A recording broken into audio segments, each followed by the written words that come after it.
Hey guys, Paragon here, diving into Diablo 4's Season 2, Season of Blood with an exhilarating new build guide designed to redefine your gaming experience.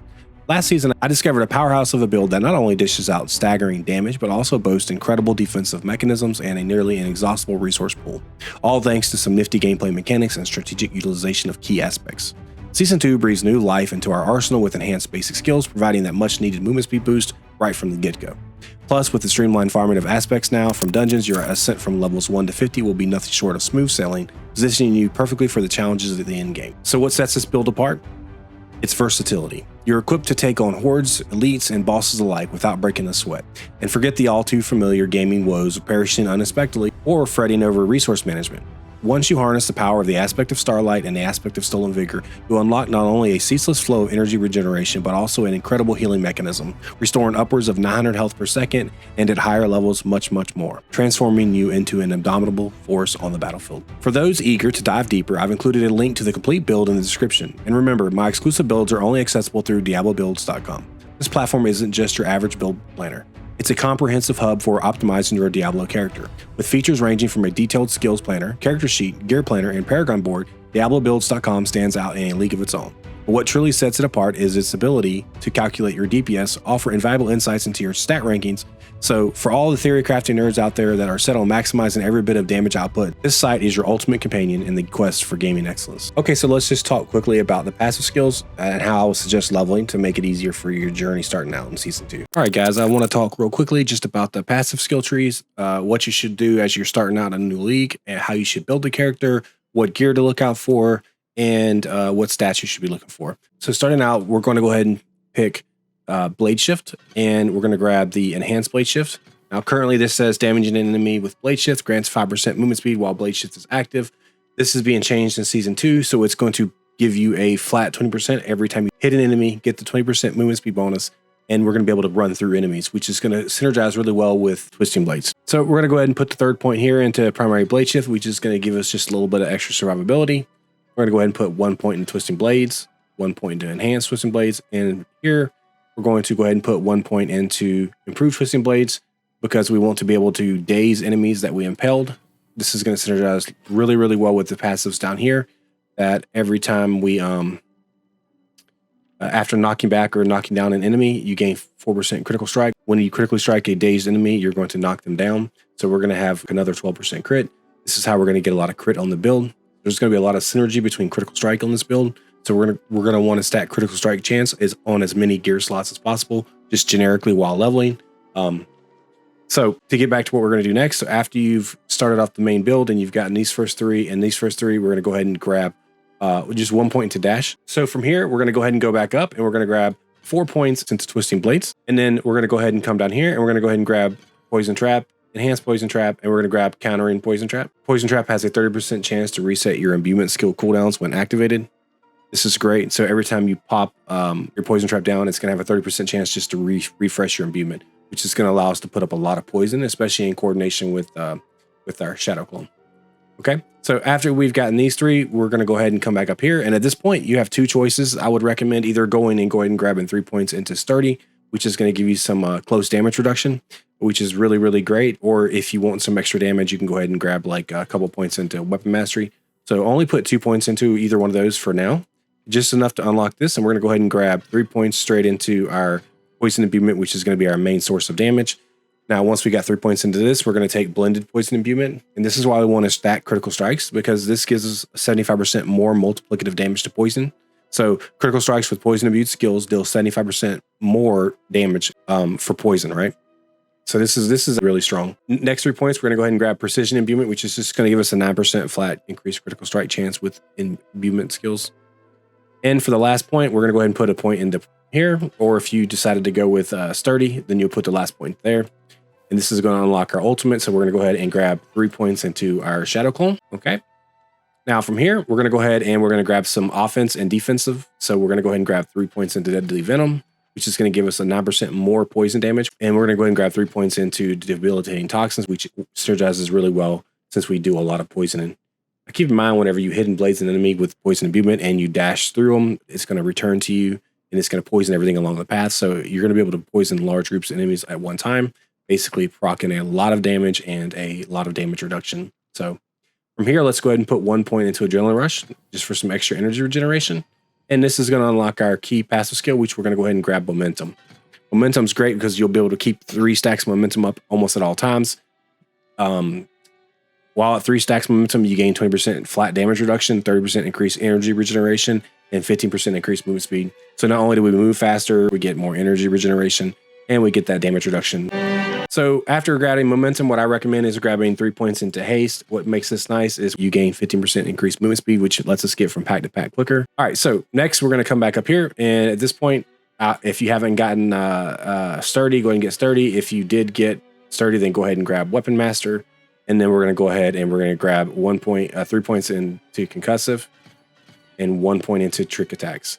So when you critically strike a dazed enemy, they're knocked down. At this point, this is going to give us great synergy for the knockdowns. We're going to be knocking down elites and everything almost nonstop. Everything else is going to die instantly, but elites and bosses are the ones it's going to help a lot with. When it knocks them down, it's going to proc your increased critical strike chance, which does stack with all your other forms of critical strike chance. And remember, every time we crit with a poison beat skill, it does do 75% more poison damage. So it is a fantastic way to just put a lot of poison on an enemy. And then we reset that by using Poison Trap and then casting Poison Movement again. And then hopefully we crit again. And you see this infinite loop of stacking a lot of poison very, very rapidly. So with our last 14 points, we do have some room to play with. I would recommend go ahead and grabbing like 3 points into this. This is arguably okay. This skill used to just give you health every time you crit. Now it's a lucky hit mechanic, but it's still pretty good. So if you get 3 points into this, it does give you a pretty good source of life regeneration. As soon as you get Aspect of Stolen Vigor, then I would recommend dropping this. Aspect of Stolen Vigor gives you like 300 life at lower levels per stack of momentum. So at 3 momentum, you're talking about like 900 life. At higher levels, it can be as upwards of like 450, 500, 600 life per stack of momentum. So you can see that like with 3 stacks of momentum, you could be healing yourself between like 900 to 1600 life per second. And you combine that with the Starlight Ring, which gives you, I think, like 40 energy for every life healed. You're basically just constantly healing yourself per second as you attack. And as you're healing yourself, you're constantly getting back energy regeneration. So you'll be grabbing an insane amount of energy regeneration. And we'll combine that with Inner Sight to reduce the cooldown on our Shadow Clone. So there's some really neat mechanics. We'll go over those in a second. But so go ahead and grab like 3 of this. As soon as you get Aspect of Stolen Vigor, you can drop that and go ahead and put like 3 points into here just for some extra movement speed. Okay, now from here, we want to go down and make sure we go ahead and grab 3 points into Trap Mastery. This is going to give you a Poison Trap or Death Trap activates. You're going to gain 12% critical strike chance against vulnerable and crowd-controlled enemies. A lot of our enemies are going to be crowd-controlled because every time we poison an enemy, it does knock them down, which is considered crowd control. So when you poison them and they get knocked down, this is gonna automatically proc, and it's gonna give us 12% crit. Okay, and so for the last 8 points, what I would recommend is go ahead and just fleshing out the build. The build guide planner is in the link in the description below, so you can take a look at that. It doesn't really matter at this point what you take. The build is pretty much done. I would recommend coming down here and go ahead and taking 3 points into Exploit, and then taking 1 point into Malice. Now, at the very end game, when you get your glyphs working and you're doing Nightmare Dungeons, once you get Exploit glyph activated, where every time you hit an enemy, it applies vulnerable to them, I would switch this and put 3 points into this. What makes this nice, this is another source of multiplier, whereas this is multiplier, but only against healthy and injured enemies. So it's not, they're both very, very good, but I would drop 2 points into here and put 2 points into here. At end game, once you get Exploit glyph, before you get Exploit, put 1 point in here and 3 points into here. And then for the last 4 points, go ahead and put 4 points into Poison Imbuement. Keep an eye out for Poison Imbuement on Helmet. That's actually something you can get, which will give you some ranks for some extra damage, and you can get Twisting Blades on Gloves, which is something you're going to keep an eye out for also. So that's pretty much the skills. That's what I recommend leveling with. I think it'll make your leveling journey extremely smooth. It gives you a lot of defensive mechanics. It's super easy to level this way. You'll have a lot of mobility and movement speed, and it should be a breeze leveling through the campaign. Now let's talk a little bit about the gear and the basic choices. All right, guys, so I'm over on DiabloBuilds.com, and I just want to cover a few things. But first, I just wanted to show you guys what's cool about this is if you, you can play with this, play with your different stats in here and change stuff around, your gear, your item power level, and it can basically tell you your effective DPS. So you could basically import your character in here by changing, like, match what gear you're currently using, and you get a good idea of like what your effective life pool is, and make sure you put your skills out here that you use on your bar. And you can even put your vampiric powers up here. That being said, I want to cover gear real quick. I'm going to try to make this as quick as possible. This is more of a min-max version. It's going to be more towards in-game level 50 to 60-ish, going into like from Sacred into maybe, the next level of gear into Tier World Tier 4 before you get to Ancestral gear. Once you start getting that kind of gear, this is kind of the aspects you're going to want to do. This is pretty much the setup that I ran when I cleared T100 Uber Lilith last league with this build, and it just absolutely just melted her. And it was a really good build. It's solid. It's very easy to level. And it does an insane amount of damage. It has just an insane amount of survivability, and I'll cover some of those key aspects in a second. But I do want to say, from a basic leveling standpoint, guys, make sure when you're leveling with a rogue, the most important thing is we're playing a melee build. We want our melee weapon switched out as often as possible. So it doesn't matter if you're using a sword or a dagger. Just go with the highest DPS weapon, and don't upgrade them to like max upgrade, because you're probably not going to have all those crafting materials, especially when you start getting into the yellow crafting materials. Now, I'm okay with you if you want to upgrade it once or twice, because it only requires like some iron, and that's pretty plentiful. And who knows? I think crafting mats are going to drop more plentiful this league, but I don't think they're going to drop until World Tier 3. So while you're starting out, just basically, upgrade it once, maybe twice, replace it. If you find a good legendary, great. I wouldn't worry about putting aspects or crafting aspects on any of my swords or daggers while I'm leveling, because you're going to be replacing them so often. So basically, all you're doing is, you're going to see a sword or dagger drop. Does it have more damage? Great, put it on. Is it the same damage but it has better multipliers? Then put it on. That's all you really care about. So the multipliers really is going to be vulnerable if you're putting vulnerable up, which we're really not using in this build until we get towards end game.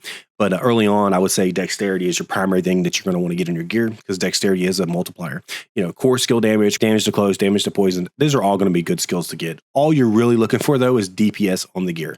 So the damage per second is better. Put it on. Upgrade it once. Leave it alone. When you find another dagger or sword, put that on. That's how your leveling process is going to go. If you do that, it'll make your leveling process a lot easier. That being said, we'll cover a few of the key things that you're going to need. And the most important thing is going to be Blade Dancer's aspect. This allows Twisting Blades to orbit you for a short time after you attack. If you're familiar with how the skill works, you basically hit the enemy with hidden blades. It punctures them with hidden blades. You're gonna basically dash through, dodge through, or run through a pack of enemies. The hidden blades will then return to you and damage every enemy in return on the way back to you. So if you have a large pack of enemies and you punch hidden blades into one, you can dash through the pack. It'll actually come through the pack, and if you have imbuement up, it will actually proc your poison beam on every single enemy that it hits. So I think this is available at level 15. You can get this northeast corner of Saragar, more to the east, I should say, of Saragar. There's a dungeon called Jalal's Vigil. So at level 15, go do the dungeon, grab this, craft this on a bow or a crossbow, and then leave it alone. You're not going to replace it. You're not going to upgrade it. You're just going to leave it on there. So you're going to take a level 15 bow, hopefully with some dexterity and some decent stats, and you're going to craft this on there. And then once you've done that, you're just going to leave it to level 50. There's no reason to replace it unless you just find another bow with the Blade Dancer's already on there, which is possible. Okay, but for the most part, we don't care about replacing it, because our bow is just stats for us. And so we're basically just looking for some stats that are beneficial. We're going to craft Blade Dancer's aspect on there. We're going to leave it alone. Okay, and then quickly, we're just going to go over some of these aspects. I don't want to talk too much about them. Mangler's aspect is a lucky hit mechanic that will, every time we damage a vulnerable enemy, it has a % chance to daze them. Remember, every time we critically strike a dazed enemy, it knocks them down. When we knock enemies down, we have 12% more crit. So for stats for helms, real quick, I'll just go over this. I would say cooldown reduction is your most important thing. Go for cooldown reduction. Second, I would go for like life. Armor is really good to have. Any defensive mechanics you can get is going to be good to have. People have a tendency to go too much offense, and I will say, definitely save your offensive stats for your gloves, your rings, and your weapons, and for your helmet, your chest, and your legs. You need to go as much defense as possible. I can't tell you how many times I see people go to legs and they go down here and they're trying to grab things like damage to elites. They're trying to grab ranks of skills, and this is just not the way you want to do it. Your legs, for example, have damage reduction from close, damage reduction from distant, damage reduction from enemies that are poisoned. Damage reduction from injured is extremely undervalued skill. When you drop to injured status, you can get this up to like 90% combined with like your boots, and you can basically take almost like no damage at all while you're injured. So when you do drop to low life, you're just basically going to be super, super tanky. And the amount of regeneration that we have from Stolen Vigor is going to keep you from dying almost infinitely. So do not undervalue these dodge chance against close. These are all great to have. So if you know, you're going to want to get as many of those defensive type stats on your legs and on your chest as possible. Okay, and don't worry about the offensive stats. Save your offensive stats for your gloves, your rings, your amulet, stuff like that. I would say the amulet and the boots are going to be more utility, but we'll go over the aspects real quick, and then we'll talk a little bit about stats. And then I want to get done because I don't want to keep you guys here forever. If you have any questions, then just leave them in a comment below. Aspect of might is just a defensive aspect. It gives you damage reduction. It's kind of self-explanatory. We've already talked about what stats to put on your chest. For your gloves, you want aspect of bursting venom. What this does is when you deal poison damage to an enemy, it has a chance to drop a toxic pool on the ground. And you'll know when this happens because you'll see the pool drop. And when you stand in the pool, if you go to the bottom, your poison imbuement skill on your skill bar will actually start flashing. And when it's flashing, it doesn't cost any charges to use it. So you can pop it and it stays on off cooldown.